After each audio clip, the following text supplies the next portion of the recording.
إن نحمده ونستعينه ونستغفره ونعوذ بالله من شرور أنفسنا وسيئات أعمالنا من يهده الله فلا مضل له ومن يضلل فلا هادي له نسأل الله هداه ونعوذ به من الضلالة وأشهد أن لا إله إلا الله وحده لا شريك له وأشهد أن محمدا عبد الله ورسوله صفيه وخليله خيرته من خلقه صلى الله تعالى عليه وعلى آله وصحبه ومن اتبع سنته واقتفى أثره بإحسان إلى يوم الدين. Allah subhanahu wa ta'ala Allah talaga tiyishli ravishda iymon keltirmagan kishilar to'g'risida bo'lar deb aytdi. Va ta'kuluna turasa aklan lamma. Hamki siz miros malin, ya'ni o'lgan kishidan qolgan molni siz shu molni harommi halol ekanini tekshirmisha faranlik bilan oshiysiz. Va tuhibbuna al-mala hubban jamma. Hamki dunyo molini bir nafsuyu bilan suyasizlik yaratasizlik. Hamshundan kishi mol yaratuv sababli niddigina adımlarga bormay, niddigina shiklarni o'zmay, hatta boshqalarning turmushidan ziyon kelayotgan bo'lsa da u haqda o'ylamaycha aqsha ishning borasida ishlaydi. Ham haqsiz kelish kishi molini o'zlashtiruv islom dinida zo'r gunohlardan bo'lib sanaladi. Hammani ishlagan kishi qattiq azobga dushor bo'ladi. Allah subhanahu wa ta'ala Nisa surasida bunday deb aytdi: "Ya ayyuhallazina amanu la ta'kulu amwalakum baynakum bil batil illa an takuna tijaratan an taradin minkum wa la taqtulu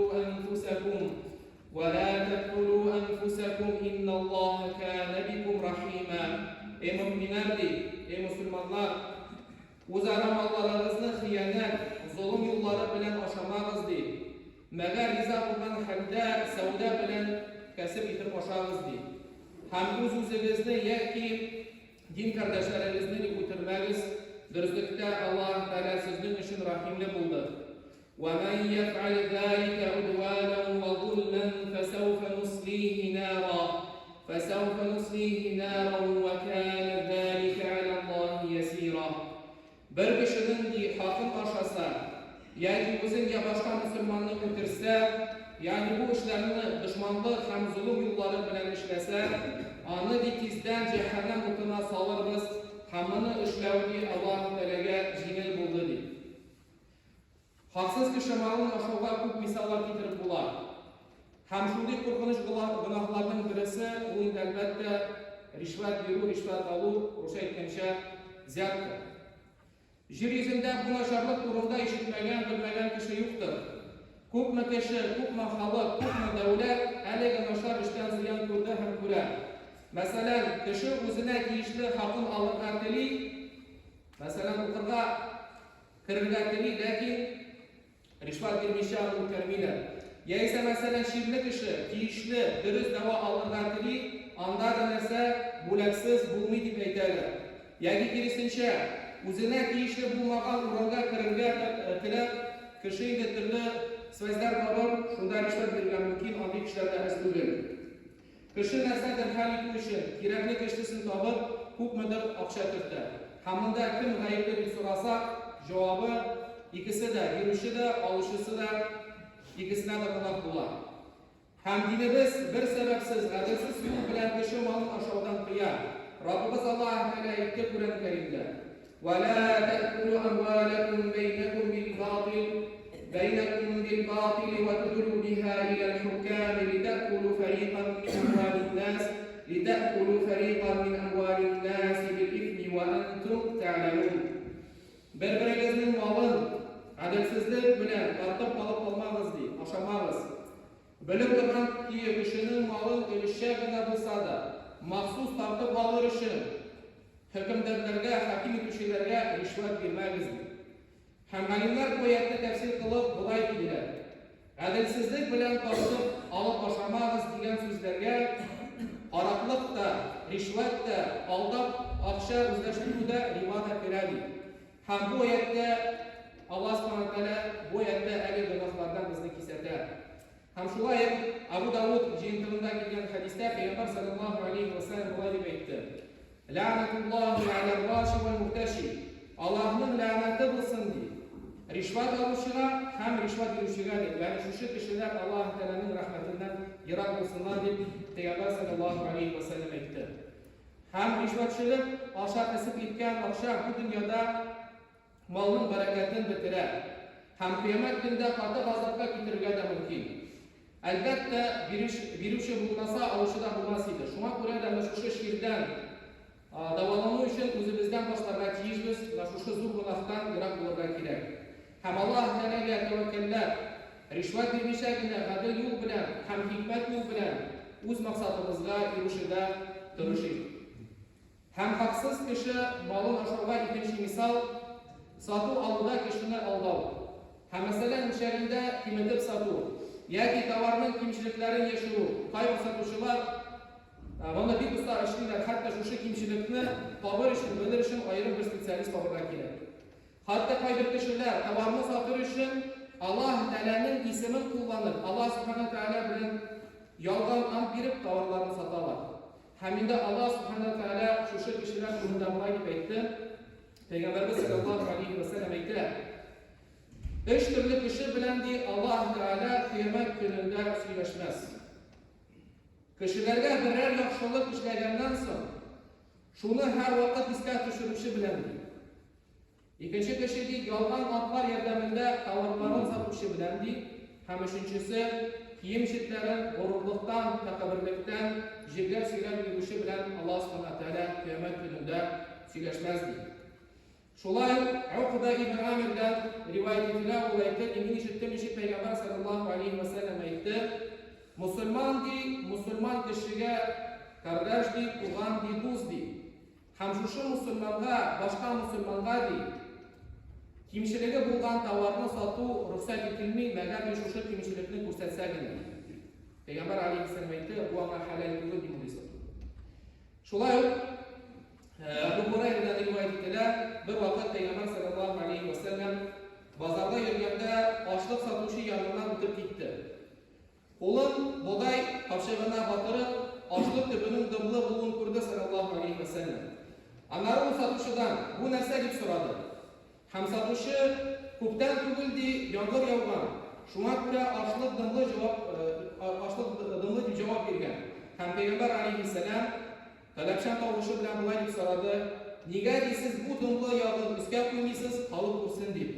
Ham so'ngan Peygamber aleyhisselam ustab aytdi: "Men g'ashshana falaysa minna." Kim bizni aldasa, şu bizning aradan bo'lmas, ya'ni bizdan bo'lmas deb Peygamber sallallohu alayhi vasallam ustab aytdi.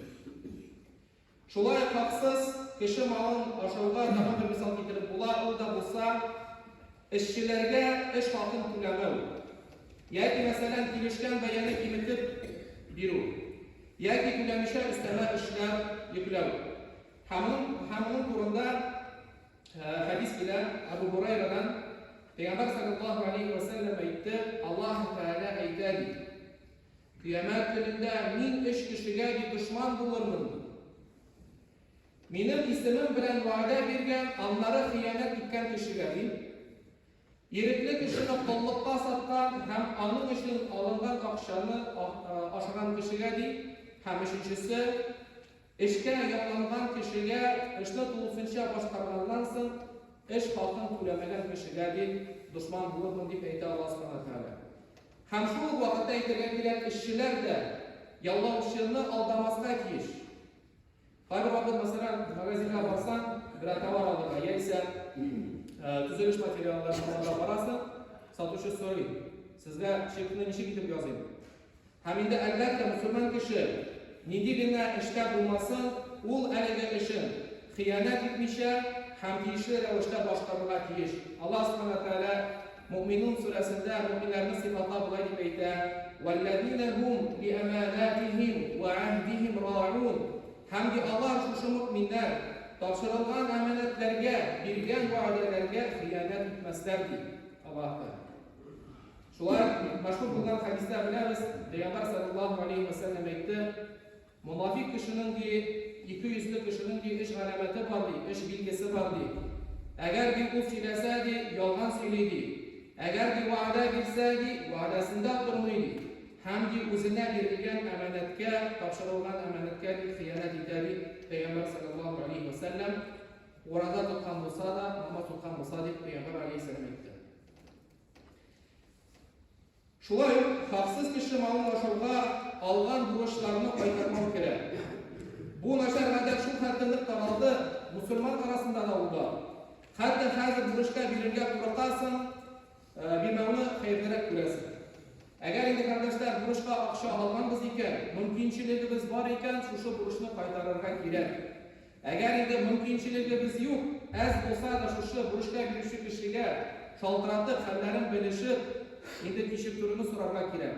Hatto bugungi kunda burçga berasan, u seni izlamay, balki sen uni izlay boshlaysan. Albatta bu musulmon kishi bu ayblar loyiq bo'lur, hamda bu musulmon kishi bu ayblardan yiroq bo'lirga tiyishli. Hamda musulmon kishi shu olgan burçlarini qaytarishga tiyishli. Ni uchun? Chunki Alloh taolo aytadi Nisa surasida: "Innalloha ya'murukum an tu'addu al-amanati ila ahliha." Durustlikdagi Alloh taolo amanatlarni ahillarına, eyalarına, xo'jalarına deb topshirishga sizga amr etadi. Ham shulay sallallohu alayhi vasallam Allohning elchisi bunday deb aytdi: "Man akhadha amwalan nasi yuridu ada'aha addallohu anhu wa man akhadha yuridu itlafaha atlafahu Allah." Ya'ni Allohning elchisi alayhissalom bunday deb aytdi: "Shu kishi kim kishilardan mal olganda, ayni malni geri qaytarishga niyat bilan olsa, Alloh subhanahu va taolo ona geri qaytarishga yordam etadi. Agar endi kishilardan malni qaytarmoq niyati bilan ham aram etirga deb olsa, tilasa Alloh subhanahu va taolo ona deb yo'q etardi." Hamda shu hadisga keltirib ular so'nggi yillarda bo'lgan hollarni ko'pgina musulmonlar endi kishilardan mal aqsha yeydilar. Benim yaxshi bir proyektim var. 30% ayına pribol keltiradi desa, kundan ketishlarda bor. U anaga masalani o'ylanmay, shariat hukmlari osha qaramay, halal va haromni qaramida, главное aqsha yerga pribol olarga da ham bu ishlarga shunday ishlar ko'p. Yo'q, boshqa musulmon kishi narsa bilirga tegish. Bu kelishuv, bu savdo durustmi yo'qmi, halalmi yo'qmi? Hamida so'ngan agar shundan da halal bo'lsa, kishilarga anlatib, buna aqsha olarlar. Bunisi kishi shu aqshani jera so'ngan so'ng yo'g'alar, aqshasi da yo'q, niye da yo'q, hamida aytib qo'ya, brat, izmini tak получилось deb. Alloh yo'lga tiyishdi. Ham bu zo'r gunohlardan saqlanir uchun, yiroq bo'lish uchun Alloh taolaga durust etib tavakkal qilishga kerak. U Alloh taolo bu dunyoning Robbisi, ham u Alloh taolo bu dunyoning xo'jasi, tarbiyachisi ekanini unutmasdan kerak. Robbimiz Alloh taolo aytadi: "Va man yattaqilloha yaj'al lahu makhraja va yarzuquhu min haythu la yahtasib va man yatawakkal 'ala Allohi fa huwa hasbuh innalloha balighu amrihi qad ja'ala Allohu li kulli shay'in qadra."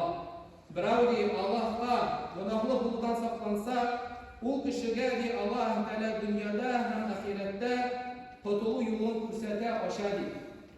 Ham u kishini Alloh taolo uylamagan yerdan rizqlantirib, rizq beradi. Ham kim barcha ishini Allohga topshirsa, Alloh taolaga tavakkal qilsa, uning hojatlarini ko'targa Alloh taolo yetardir. Va qul qawli hada va astaghfirulloh li va lakum va li sa'iri jama'atil muslimin innahu huval ghafurur rahim.